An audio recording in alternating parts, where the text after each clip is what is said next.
Chez les Républicains, c'est la guerre des chefs. D'un côté, on a Bruno Retailleau, ministre de l'Intérieur, qui engrange de plus en plus de soutien, et de l'autre, Laurent Wauquiez, qui a longtemps été vu comme le candidat naturel, mais qui en fait joue sa survie. Les deux vont s'affronter pour la présidence du parti lors de leur congrès en mai. Alors oui, aujourd'hui, on peut probablement considérer que les Républicains, c'est un petit parti. Et vous considérez peut-être que cette bataille pour la présidence n'est pas si importante que ça. Mais en réalité, elle pourrait avoir des conséquences assez majeures sur le jeu politique actuel et sur la course à l'Élysée. Alors pour comprendre les enjeux de cette guerre des chefs au sein des Républicains, je vous propose de discuter avec nos deux journalistes politiques, Lucie Alexandre. Salut. Et Victor Boiteau. Salut. Bonjour Victor. Ma première question, en fait, j'essaye de comprendre. Quand Retailleau a déclaré sa candidature face à Laurent Wauquiez, en fait, il a essayé de le coiffer sur le poteau. On peut dire ça. Pour comprendre, je pense, un petit peu la bisbille entre les deux. Il faut remonter quelques mois auparavant. Quand Michel Barnier est nommé à Matignon, il nomme Bruno Retailleau à l'intérieur. Et entre les deux, entre Bruno Retailleau et Laurent Wauquiez, il y a une sorte de pacte. Alors, c'est pas écrit comme ça et personne ne le dit aussi clairement aujourd'hui à droite. Mais entre les deux, il y a une sorte de répartition des rôles. Bruno Retailleau incarne la droite au gouvernement et Laurent Wauquiez incarne la droite au parti. Et c'est à lui de prendre le parti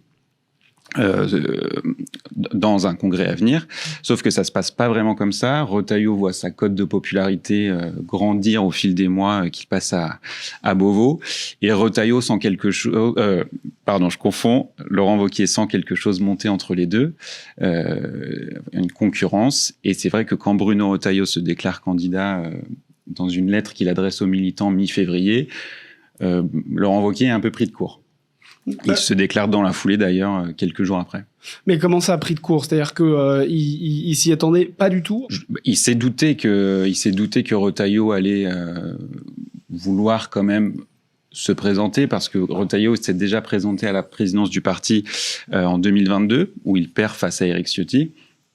Donc Retailleau a toujours eu dans un coin de sa tête cette idée de s'emparer du parti, et en voyant forcément sa popularité, sa notoriété aussi grandir à Beauvau, il l'a senti. Mais il y a vraiment cette idée d'accord entre les deux qui a été centrale. Et aujourd'hui, Wauquiez pense presque que Retailleau a rompu ce pacte. En tout cas, c'est ce que raconte son entourage, comme si une forme de trahison.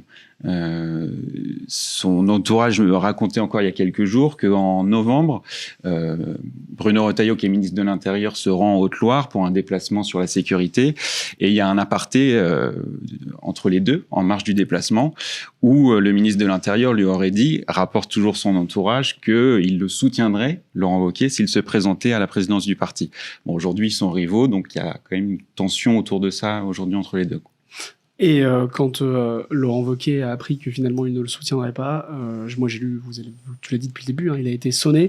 Concrètement, son entourage dit quoi du moment où Laurent Wauquiez a appris que Retailleau allait se présenter ? Ils ont voulu faire monter le récit comme quoi Retailleau allait être responsable d'une guerre des chefs qui à terme pouvait affaiblir le parti, puisque pour la droite, le côté division, guerre des chefs, ils ont déjà connu ça avec Copé-Fillon.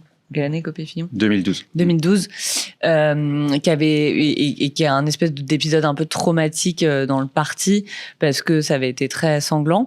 Donc voilà, donc l'entourage de Wauquiez a voulu faire porter un peu le chapeau de la rivalité à Retailleau. Après, pour revenir sur le côté surprise, tout ça, est-ce qu'il s'y attendait ou pas ?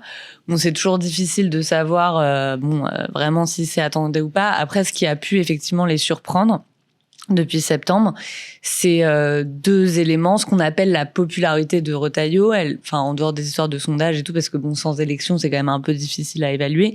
Ces deux éléments, c'est d'une part tout l'écosystème de Vincent Bolloré, de la droite très conservatrice, voire de l'extrême droite, qui s'est mis à en faire un peu son nouveau champion, à base de une, vraiment de façon de pousser sa candidature.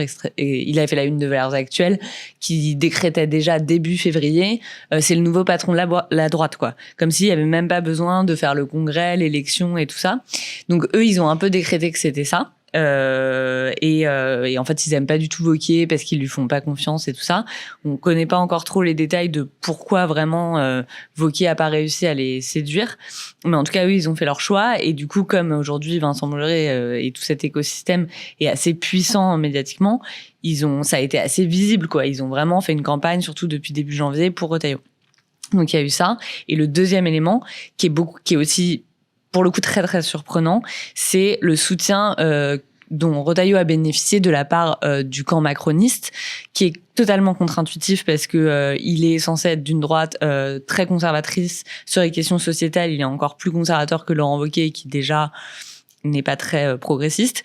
Et Retailleau, du coup, on pouvait pas vraiment s'attendre à ce que les macronistes, c'était censé être vraiment la figure un peu repoussoire. Et finalement, les macronistes préfèrent que ce soit Retailleau plutôt que Wauquiez. Ils poussent un peu Retailleau contre Wauquiez. À un moment donné, moi, j'avais fait un espèce de sondage juste avant la nomination de Bayrou, dans lequel je demandais à des députés, donc Renaissance, EPR, Ensemble pour la République, c'est le groupe macroniste à l'Assemblée, est-ce que ça leur poserait problème si Retailleau était nommé Premier ministre? Et la plupart d'entre eux, à part quelques-uns, étaient vraiment... ça leur posait pas de problème, quoi. C'était pas une ligne rouge. Et Macron et Retailleau aussi s'entendent très bien, quoi. Donc ça a pu surprendre Wauquiez parce que c'était pas forcément évident, quoi. Entre Wauquiez et Retailleau, sur le fond, est-ce que c'est vraiment différent? Ce qui est sûr, c'est que c'est deux figures très droitières du parti. Quand Wauquiez se présente à la présidence du parti en 2017, il affronte Maël de Calan, qui est un jupéiste, qui a été après président du Finistère, et Virginie Calmels, qui était aussi, parce qu'on ne l'entend plus aujourd'hui, mais une figure de la droite libérale. Aujourd'hui, c'est des gens qui ont quasiment disparu chez LR. Et donc, on se retrouve avec un scrutin où Retailleau et Wauquiez, c'est vrai que c'est deux figures très dures, très à droite sur les sujets sécuritaires, liés à l'immigration, à la sécurité. C'est assez dur je sais pas ce que t'en penses, Lucie, mais c'est assez dur d'établir une différence de ligne entre les deux. Sur le plan régalien, ils pensent sensiblement la même chose, qu'il faut contrôler drastiquement l'immigration, qu'il faut vraiment durcir les règles en matière de sécurité. Sociétalement, ils pensent aussi à peu près la même chose. Laurent Wauquiez l'a redit ce week-end dans une interview sur LCI. Il a voté contre le mariage pour tous en 2013. Retailleau aussi était très engagé dans cette loi-là. Il y a peut-être une différence économiquement où Wauquiez, par le passé, a eu des accents plus souverainistes, plus État protecteur qu'un Retailleau qui fait figure de plus libéral sur ces questions-là. Mais ouais, c'est plus c'est plus vraiment des différences de degré que de nature un peu. C'est vrai que c'est des figures très droitières du parti. Sur l'économie, en fait, ce qui est un peu compliqué, c'est que sur l'économie, Retailleau revendique d'être vraiment très très libéral, et en ça, c'est pour ça qu'il peut bien s'entendre avec Macron, en tout cas sur les sujets économiques. Là où Wauquiez a été très critique du macronisme depuis 2017, sur le plan aussi libéral parfois.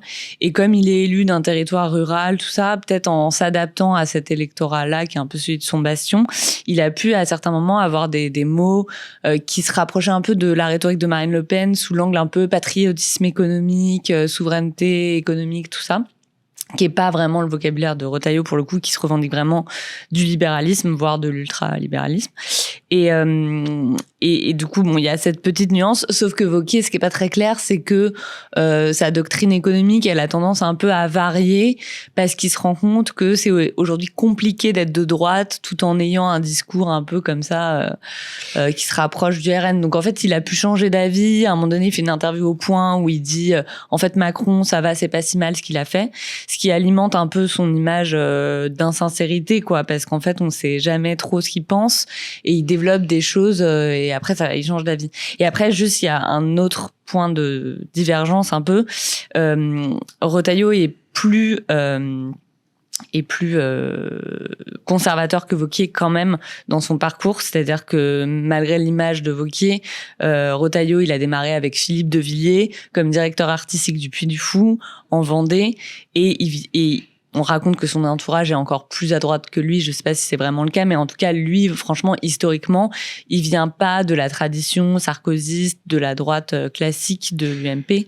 Il était dans un autre parti avant, qui était le parti de Philippe de Villiers.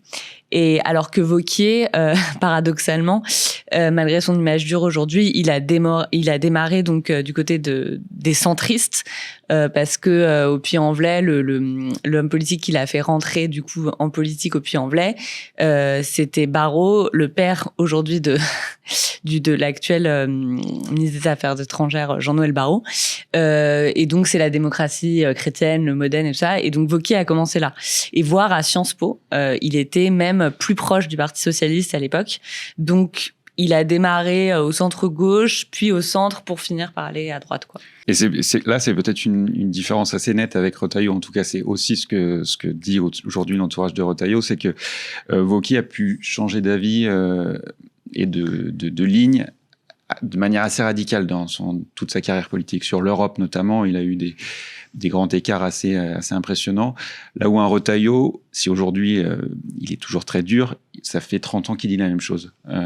Ça distingue peut-être les deux. Ouais. Si on parle un petit peu plus de Bruno Retailleau, il y a un peu l'éléphant dans la pièce. L'évidence, c'est sa proximité idéologique avec le Rassemblement national. Et à ce titre, dans le chat, tu as Asrarn qui vous pose une question. Est-ce qu'on a déjà eu un front républicain aussi proche du Rassemblement national depuis la création de cette droite républicaine? C'est quoi la question? Un front Est-ce républicain? qu'on a déjà eu une ligne du front républicain aussi proche du RN depuis la création? En gros, est-ce que la ligne politique que représente Bruno Retailleau, qui pourrait devenir président des Républicains, est-ce qu'on a déjà eu une ligne aussi proche du Rassemblement national, des idées de l'extrême droite? Chez LR, ouais, à droite. LR, ouais. Ce qui est sûr, c'est qu'il n'y a jamais quelqu'un comme lui qui vient d'une autre famille politique, de la famille gaulliste, comme l'a dit Lucie, lui il vient du MPF, donc du Mouvement pour la France, qui est le mouvement historique de Philippe de Villiers, qui aujourd'hui est aussi proche de prendre la main sur le parti. Il a toujours eu ces idées-là, on l'a déjà dit. Ensuite, est-ce que c'est déjà arrivé? Éric Ciotti a pris la présidence du parti en 2022 avec une ligne très très à droite, à peu près sur les mêmes positionnements que Retailleau aujourd'hui sur la sécurité ou l'immigration. Peut-être qu'on en reparlera tout à l'heure, mais là où c'est intéressant, c'est que le RN aujourd'hui est très inquiet de voir Retailleau monter en popularité. Il l'attaque énormément sur son bilan à Beauvau depuis quelques mois. Peut-être qu'il sent qu'il grappille du terrain sur ces sujets-là. En tout cas, qu'il est capable, ou qu'il va être capable dans les années à venir, de faire revenir un électorat de droite parti au RN dans l'escarcelle de LR.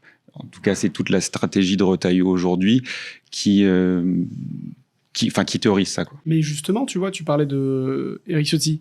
Au moment où Ciotti a proposé l'alliance des droites avec le Rassemblement national, il y a eu un grand mouvement de cette droite républicaine. Bah non, en fait, nous, on ne veut pas. On maintient un front républicain, une forme de cordon sanitaire, et pour nous, une alliance avec le RN, c'est pas possible. Juste là-dessus, justement, il y a peut-être une grosse clarification à avoir. Là, effectivement, Éric Ciotti a décidé de faire alliance avec Marine Le Pen pour les législatives anticipées. Des personnalités comme Wauquiez et Retailleau, à l'époque, n'ont pas voulu franchir le Rubicon et partir faire l'alliance avec le RN. Est-ce que c'était pour des raisons de conviction politique et de valeur? Non. Et d'ailleurs, il s'en cache absolument pas. Laurent Wauquiez, en ce moment, il est en train d'expliquer sur des plateaux, et il l'expliquait déjà avant la dissolution, qu'il n'a pas de problème moral avec la ligne du RN, qu'il la partage, et que le problème avec le RN, c'est qu'ils vont pas conquérir le pouvoir, que économiquement ils sont nuls, et que voilà. Donc en fait, et Retailleau, bon, il le dit pas de façon aussi frontale, mais on va dire que son entourage et à demi-mot, etc., c'est exactement la même chose. Retailleau, il dit, c'est juste une question de stratégie politique. C'est pas comme ça qu'on prend le pouvoir. C'est pas une question de fond, en fait. Et aujourd'hui, quand on leur demande à l'un ou à l'autre dans différentes interviews s'il serait capable de gouverner avec le Rassemblement national en 2027.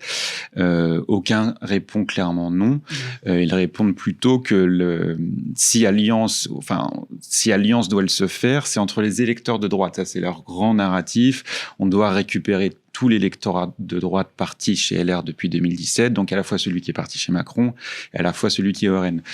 Une fois qu'on a dit ça ne veut pas dire grand-chose, parce que Ciotti disait à peu près la même chose jusqu'à l'alliance avec Le Pen, donc c'est vrai qu'ils sont pas très clairs là-dessus. On a d'ailleurs une remarque de Watchmaker dans le chat qui n'arrive même plus à voir la différence entre la droite et le Rassemblement national. Ça vous inspire quelque chose ?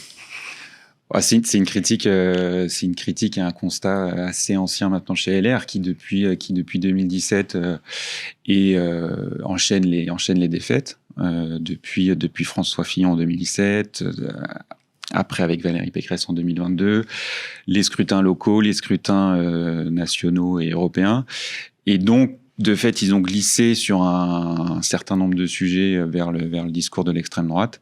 Donc, c'est vrai que sur beaucoup de sujets aujourd'hui, il n'y a pas de différence notable entre les deux discours et les programmes.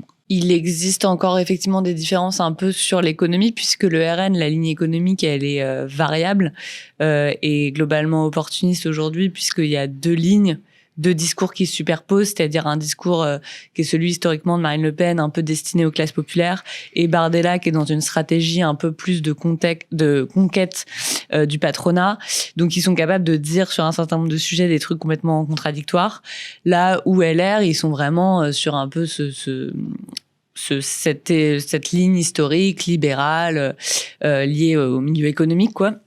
Donc c'est vrai que comme le RN tend à devenir de plus en plus libéral sur l'économie pour séduire le patronat, et LR est de plus en plus dur sur le régalien, en fait, c'est les deux qui progressivement se rapprochent.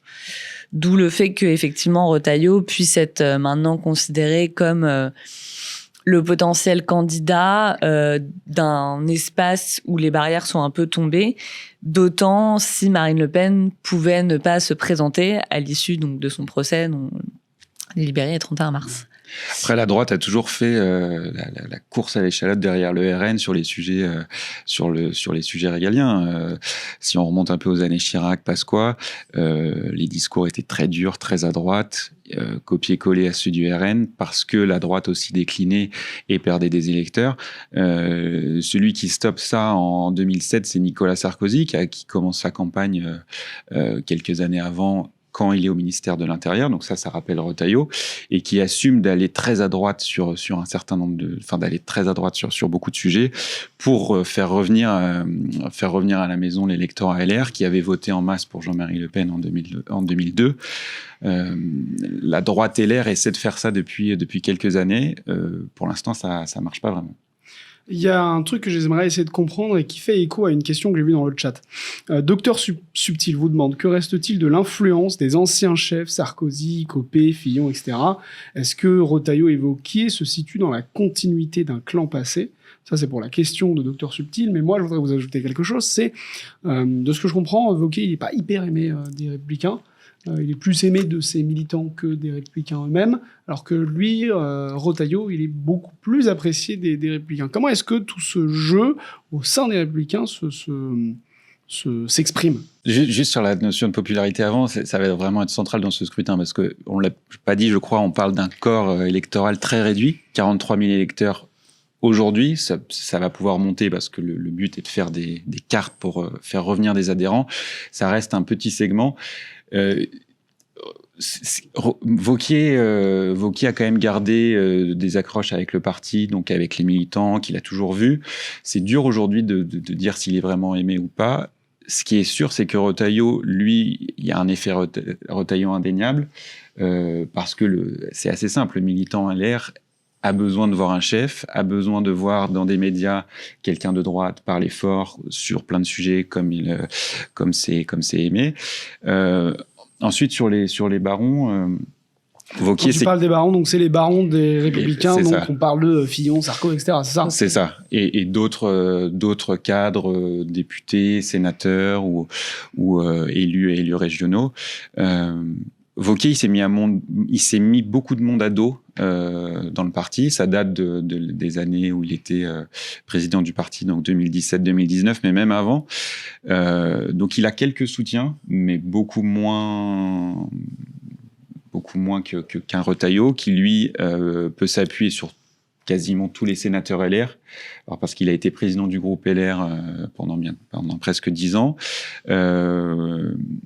Ensuite, est-ce que c'est difficile à dire, les soutiens des grands barons, Sarkozy, Fillon. Fillon, c'est quelqu'un qu'on n'entend plus dans le débat public. Il soutient clairement Retailleau. Il le soutient, mais qu'est-ce que pèse encore la Fillonie à droite ? C'est moins important qu'il y a quelques années. Et cette bataille des soutiens, c'est un peu ce qu'on a écrit dans notre papier aujourd'hui, elle va être centrale, mais qu'est-ce que les soutiens des grands barons LR peuvent apporter aux adhérents ? Est-ce que les adhérents suivent encore ces grands soutiens ? C'est pas forcément sûr. Et du coup, ouais, juste sur cette histoire de baron et de filiation, parce que la question, je crois qu'elle est un peu sur la filiation. Ce qui est, pour ceux qui sont pas familiers avec l'histoire de la droite, des précédentes guerres des chefs, etc., ce qui est assez paradoxal là, c'est que les anciens camps d'avant sont pas complètement reconstitués. Dans le sens où donc il y a une grande majorité de figures de droite là qui soutiennent Retailleau, là où Wauquiez est un peu plus isolé des grands noms. Et parmi les gens qui soutiennent Retailleau, il y a donc Jean-François Copé, qui avant était donc l'adversaire de Fillon, sachant que Retailleau, il a commencé avec Philippe de Villiers, mais ensuite il devient le fidèle de François Fillon. Et c'est vraiment fidèle parmi les fidèles. Il a hérité de son parti Force républicaine, qui est le parti de Fillon après 2017. Il a récupéré l'argent de ce parti-là, tout un espèce d'écosystème de soutien, etc. Donc vraiment, donc la Fillonie, on sait plus trop ce que ça représente, mais néanmoins du coup c'était ce camp-là, c'est-à-dire que Copé, Fillon, Retailleau à l'époque il était pas encore complètement investi auprès de Fillon, mais c'est censé être ce camp-là. Et aujourd'hui le camp d'en face, c'est-à-dire Copé, ou quelqu'un comme Xavier Bertrand qui est a priori sur la ligne, ou même Valérie Pécresse, même si elle a pas encore donné officiellement son soutien, je crois, mais pas encore, non. Non, elle a pas donné encore officiellement, mais a priori, elle va plutôt défendre Retailleau. Tous ces gens-là, en fait, soutiennent Retailleau, alors qu'avant, ils étaient dans le camp d'en face, même face à Fillon, quoi. Donc, c'est plus ce qu'on a écrit dans le papier, une espèce de barrage anti-Wauquiez que une reconstitution des camps d'avant, quoi. Par contre, Sarkozy soutient Retailleau aujourd'hui. Il l'a pas dit publiquement, mais en fait, Sarkozy, lui, donc Retailleau, c'est pas son truc du tout de base, vu qu'ils étaient donc c'était le camp Fillon. Mais en fait, Sarkozy défend depuis 2022 que la Macronie et la droite se mettent ensemble pour faire une coalition très large. Et du coup, il est tellement content que Retailleau valide ce truc-là, soit rentré dans ce truc-là, là où Wauquiez incarne la volonté de maintenir une sorte de barrage entre les deux camps, que du coup, on sait que maintenant les relations entre Sarkozy et Retailleau se sont vraiment apaisées et ils se voient beaucoup. Donc d'anciens proches de Sarkozy, tout ça. Enfin, il a vraiment fait aussi, et c'est grâce à Sarkozy que Macron et Retailleau se sont rapprochés. Sarkozy aussi a théorisé, quand il est passé à l'intérieur, que le seul moyen d'être visible et de pouvoir être entendu en politique, c'était d'être dans l'action gouvernementale. Ça, Retailleau l'a très bien compris. Il a tout de suite accepté l'offre de Michel Barnier en septembre, mais surtout, il a fait une campagne assez active après la censure de Michel Barnier pour rempiler à Beauvau, ce que Wauquiez n'a pas totalement perçu. En tout cas, ça n'a pas été sa stratégie d'aller au gouvernement. Et ce que fait Retailleau, c'est typiquement la méthode Sarkozy pendant ces années à l'intérieur, où il fait des médias matin, midi et soir, une annonce ou un mot, une parole plus fracassante les unes que les autres qui s'enchaînent. Donc je pense que oui, Sarkozy peut aussi se retrouver là-dedans. Et alors, pourquoi est-ce que Laurent Wauquiez est détesté par son propre camp? Qu'est-ce qui s'est passé? Alors, Wauquiez s'est fait beaucoup d'ennemis. Faut voir aussi que LR, c'est devenu un petit parti. C'est-à-dire que c'est devenu une sorte de petit clan, etc., avec un peu toujours les mêmes gens, pas beaucoup de nouvelles personnalités qui sont venues, donc c'est un peu étouffant comme atmosphère, c'est un peu genre, ça respire pas trop. Donc les gens avec qui vous vous êtes brouillés il y a 10 ans, ils sont toujours là et il y en a pas trop des nouveaux. Donc il y a aussi ce truc-là où voilà, le passé est assez lourd dans ce parti. Ce qu'on n'a peut-être pas rappelé tout à l'heure, c'est que Wauquiez, il a été lui-même président du parti après la défaite de François Fillon. Il devient du coup président du parti en fin 2017, début 2018. Et il le reste jusqu'à la seconde défaite massive, même si maintenant ils sont habitués des LR, qui sont les européennes de 2019, où c'est Bellamy, François-Xavier Bellamy, qui tombe à 8%, ce qui à l'époque est vraiment un score très bas pour le parti, même si maintenant ils sont habitués. Et à ce moment-là, du coup, il y a tous les barons qui demandent la tête de Wauquiez et qui le poussent à la démissionner en fait de la présidence du parti. Et c'est pour ça qu'il part et il fait une espèce de traversée du désert dont il est revenu peu à peu et définitivement cet été en redevenant député de Haute-Loire. Il redevient, il était président de région et donc il se concentre sur sa région et voilà. Et en fait, de cette période-là, lui, il a gardé des griefs très importants contre tous ces barons qui ont demandé sa tête, qui sont des gens comme Pécresse, comme Bertrand, etc. Et après, plus globalement, ce qui se raconte, c'est que il a une méthode. Peut-être on peut s'arrêter là-dessus. La méthode de Retailleau, c'est d'avoir une ligne politique très dure, mais par contre d'être très conciliant. Il a été président du groupe LR au Sénat, dans lequel faut faire alliance avec les centristes parfois et dans lequel il y a plein de sensibilités. Et Retailleau, il a pour habitude, même si lui, il a sa ligne un peu dure, d'essayer de faire plaisir à tout le monde. Quand quelqu'un est pas content, d'un peu arrondir les angles et tout ça. Et c'est pour ça que ça se passe bien aussi avec les macronistes, malgré le fait qu'il a une ligne dure. Là où Wauquiez, la formule un peu... c'est avec lui, soit vous êtes un esclave, soit vous êtes un ennemi. C'est qu'il a cette espèce de côté où il veut que les gens soient soit avec lui, soit contre lui. Et une espèce du coup, il a un côté un peu gourou, c'est-à-dire qu'on sait qu'il est très dans la séduction. Il a beaucoup de fans, en fait, qui sont vraiment des fans un peu hardcore. Mais c'est vrai, parce qu'il s'est fait réélire président de région. Je veux dire, c'était le mieux réélu de France et tout. Et quand on va le suivre dans ses fiefs, c'est assez impressionnant à quel point il est populaire. Mais par contre, ceux qui sont pas avec lui sont contre lui. Et là, il est extrêmement brutal. Et il est capable de faire des coups de billard à 8 bandes pour essayer de, en gros, se venger des gens qui considèrent comme étant ses ennemis puisqu'ils sont pas avec lui, quoi. Non, mais c'est vraiment ça.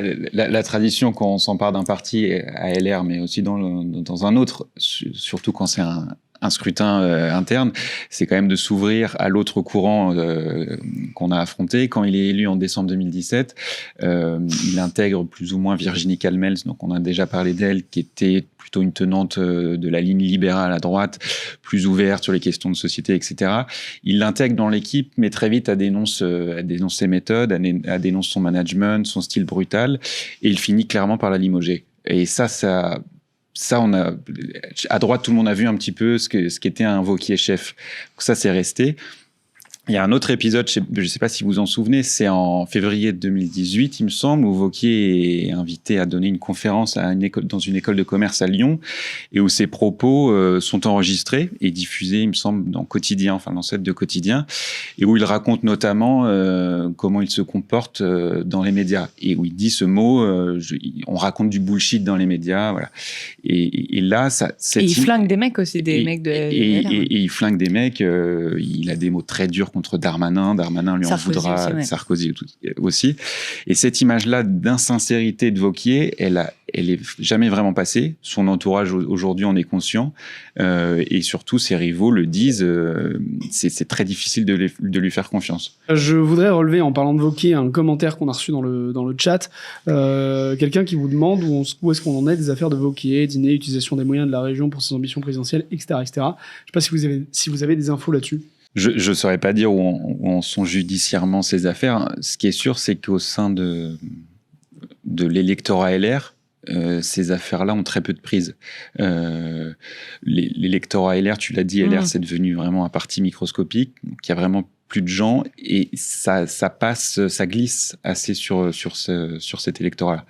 Peut-être que ça lui causera du tort en 2027, surtout si judiciairement ça avance. Je suis pas sûr que c'est une incidence très forte sur ce scrutin-là. Et quand on parle d'affaires, tout début de ce stream, il y a quelqu'un dans le chat qui se demandait si on allait parler de Douglas le chien. Donc déjà, pour commencer, on va peut-être vous rappeler ce que c'est ce truc de Douglas le chien. C'était une enquête de Dominique Albertini en 2022, non, ou 2021, je sais plus. 2022. Il y avait plusieurs journalistes de Libération. Il y avait plusieurs journalistes de Libération, mais effectivement enquête. chapeautés par Dominique qui couvrait donc la droite à l'époque. Donc c'était... le contexte, c'est donc les Républicains ne savaient pas comment départager leurs candidats. Ils voulaient pas faire de primaire, mais finalement ils font quand même une primaire fin 2021, donc décembre 2021, pour départager 4 candidats: Xavier Bertrand, Valérie Pécresse, Michel Barnier et Philippe Juvin. Et Philippe Juvin. Il n'y avait pas Ciotti, non. Si, il y avait Ciotti. Si, il y avait Ciotti. Et Éric Ciotti, pardon. Donc 5 candidats. Et donc c'est finalement Valérie Pécresse qui gagne et qui du coup est la candidate à la présidentielle. Et je ne sais plus exactement à quelle période, en février-mars, mais ça doit être quelque chose comme ça, non ? 2022. Ouais, 2022, février-mars. Donc Libération révèle donc une affaire sur en fait le corpus électoral, c'est-à-dire les adhérents qui ont pu voter ou pas à cette primaire, et révèle notamment, puisque c'est une assez longue enquête, que un chien a pu voter à cette primaire, c'est-à-dire qu'en fait donc ils ont il y a aussi des histoires de Valérie Pécresse qui a fait voter des ressortissants chinois, non, c'est ça? Ou je sais plus, c'est des... Il y avait même, donc il y avait un chien, tu l'as dit, il y avait une personne décédée, il y avait des personnes qui ne parlaient pas français. En fait, ce que cette enquête démontrait, c'était la formidable capacité de ce parti à gonfler artificiellement un corps électoral, donc ce qui s'appelle dans le jargon faire des cartes, et ensuite les inciter à voter pour le candidat. Ça a été donc démontré, c'était des irrégularités. À l'époque, il faut se rappeler comment Valérie Pécresse balaye cette enquête en disant, balayer d'un revers de main. Ça a quand même laissé des traces chez LR, parce que ça a entaché la sincérité du scrutin. Et surtout, quand Retailleau et Éric Ciotti s'affrontent pour la présidence, certains cadres LR alertent sur le fait que ça puisse repartir. Il y a une instance au parti, la haute autorité, qui normalement est censée veiller à ces fraudes, mais c'est devenu un petit peu une marque de fabrique à droite et dans ce parti de faire des cartes abondamment, de ne pas être trop regardant. Mais du coup, aujourd'hui, cette primaire, elle est très observée d'un point de vue fraude. Il y a une place importante du fichier des adhérents. Est-ce que vous pouvez nous expliquer ça ? Le fichier des adhérents, comme tu dis, c'est un peu le nerf de la guerre. Donc c'est un fichier aujourd'hui qui, selon le parti, compte 43 800 adhérents à jour de cotisation. Les futurs adhérents ont jusqu'à mi-avril pour réadhérer, donc se réengager financièrement auprès du parti pour obtenir leur carte et ensuite pouvoir voter. Donc là, on va avoir 1 mois et demi de course aux cartes. Ce fichier-là, aujourd'hui, il est détenu par Bruno Retailleau, qui donc a déjà été candidat pour la présidence du parti. Il est détenu aussi par les équipes Wauquiez, parce qu'il a été à la tête du parti. Officiellement, les 4 dirigeants du parti disent qu'ils seront très vigilants, qu'il n'y aura pas de débordement, pas de fraude. J'ai envie de dire, on verra. Peut-être Bruno Retailleau est ministre de l'Intérieur aujourd'hui. Je pense que ses équipes vont quand même être très vigilantes là-dessus. En tout cas, c'est ce qu'on peut se dire. On verra pour Laurent Wauquiez et Retailleau. Ce qui est sûr, c'est que les deux, en tout cas, se sont lancés dans une course aux cartes et ils sont dans les fédérations LR tous les jours. Enfin, pas tous les jours, mais ils vont enchaîner les réunions publiques dans les prochaines semaines. On verra. Wauquiez est un peu en difficulté parce qu'il est isolé et que aucun baron ou presque ne le soutient et que du coup tout le monde parle de Retailleau, la presse aussi soutient Retailleau, enfin la presse de droite et d'extrême droite. Mais Wauquiez, il a un atout, c'est que du coup il est moins occupé que Retailleau qui est quand même ministre de l'Intérieur. Clairement. Et du coup là, ses équipes disent qu'il va faire une campagne de terrain où limite il va aller voir chaque militant parmi les 30 000, 40 000 qui est censé y avoir. Et c'est vrai que Wauquiez, il est connu pour savoir faire des campagnes de terrain de façon un peu machine de guerre, quoi. Et surtout, il a un côté un peu compétiteur acharné.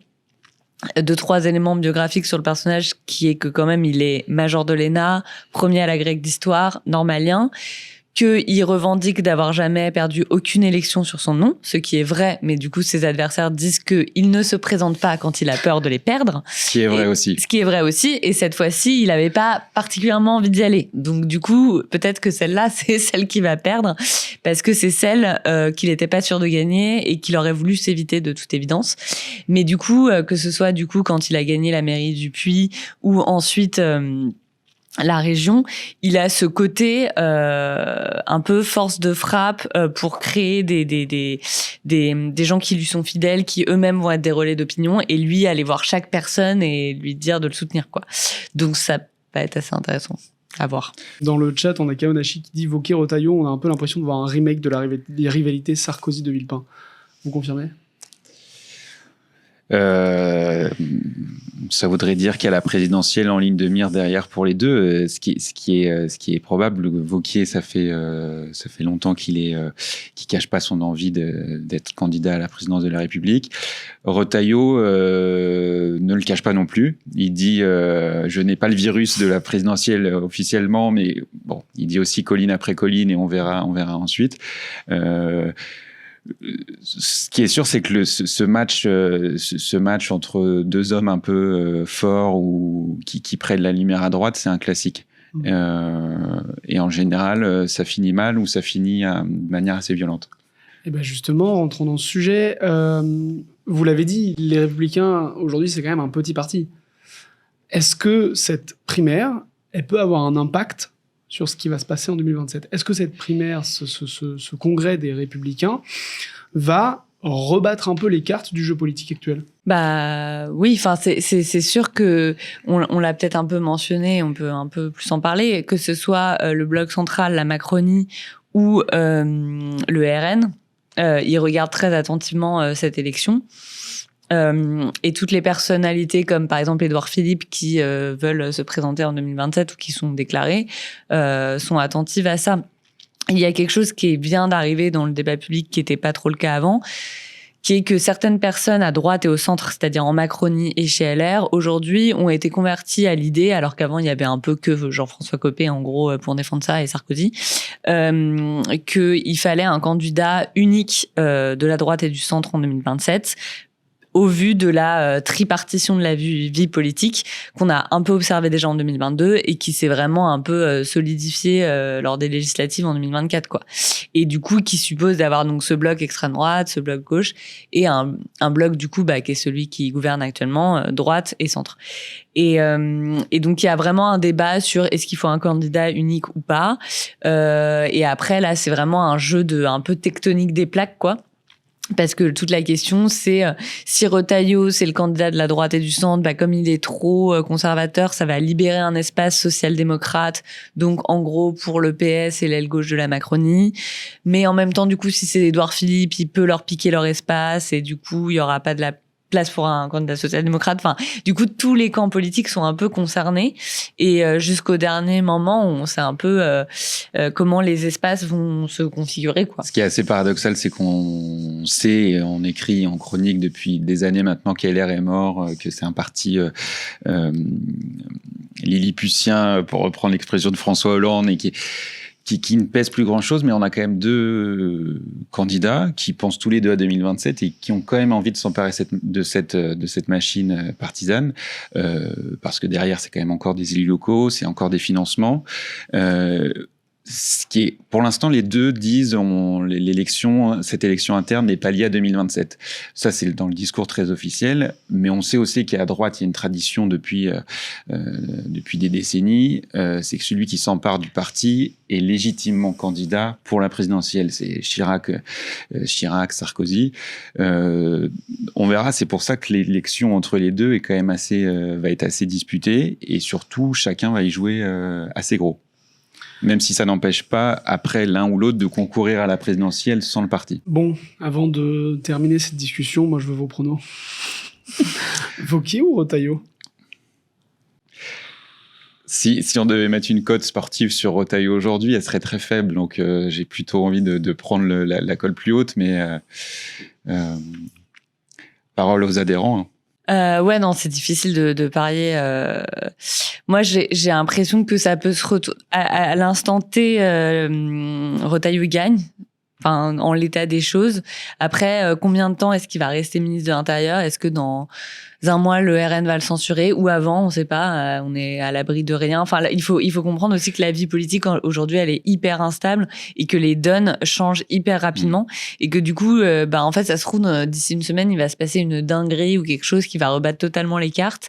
Et à ce moment-là, tout d'un coup, la vapeur va un peu s'inverser. Enfin, donc, moi, je crois potentiellement pas forcément la victoire de Wauquiez, mais en une campagne qui peut ne pas se passer tout du long comme ce qu'on attend en fait. Et en plus, c'est une campagne un petit peu en sous-marin, dans des fédés très petites, aux quatre coins de la France. Donc le cœur des militants n'est pas forcément facile à sonder pour les observateurs.